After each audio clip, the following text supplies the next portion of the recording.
নিয়োগ বিশেষ বিধিমালা 2025 অনুমোদনে বিলম্ব এবং সুপারিশ বঞ্চিত করার প্রতিবাদে রাজধানীর বাংলা মোটরে অবস্থান নিয়ে বিক্ষোভ করছে 43তম বিসিএস নন ক্যাডার প্রত্যাশী প্রার্থীরা।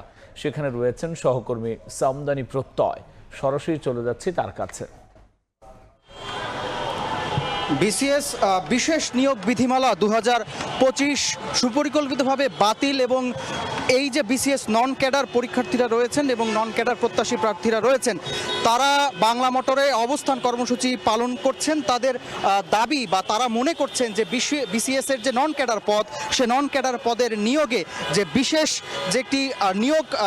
বিশেষ নিয়োগের যে একটি কার্যক্রম ছিল, সেটিকে অনুমোদনে পরিকল্পিতভাবে পিএসসির পক্ষ থেকে পরিকল্পিতভাবে বিলম্বিত করা হচ্ছে এবং এক্ষেত্রে একটি সুপারিশের যে জায়গাটি ছিল বিসিএসে অনেকগুলো পদ বাড়লেও সেই সুপারিশ না বাড়ার ক্ষেত্রে তারা বাংলা মোটরে 43তম বিসিএস নন ক্যাডার প্রত্যাশী প্রার্থীরা অবস্থান করছেন।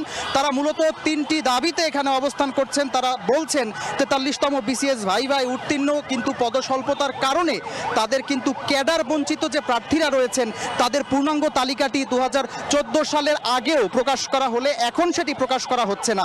একই সঙ্গে আজ তারা পিএসসির সামনে গিয়েছিলেন এবং তারা সেখানে এই যে বিশেষ নিয়োগ বিধিমালা 2025 সেই নিয়োগ বিধিমালাটি বাতিল করার যে চক্রান্তের দাবি তারা করছেন, সেটি বাতিল করে নতুন বিধিমালা এবং বিসিএস প্রার্থীদের তালিকা প্রকাশ করার জন্য তারা পিএসসির সামনে আজ সন্ধ্যায় অবস্থান করতে গিয়েছিলেন। আজ কিন্তু আমরা দেখেছি এনসিপির সংগঠক সার্জিস আলম, তিনিও বিসিএস এর এই নিয়োগ বিধিমালাটি সংশোধনের জন্য সাংবাদিকদের সঙ্গে কথা বলেছিলেন।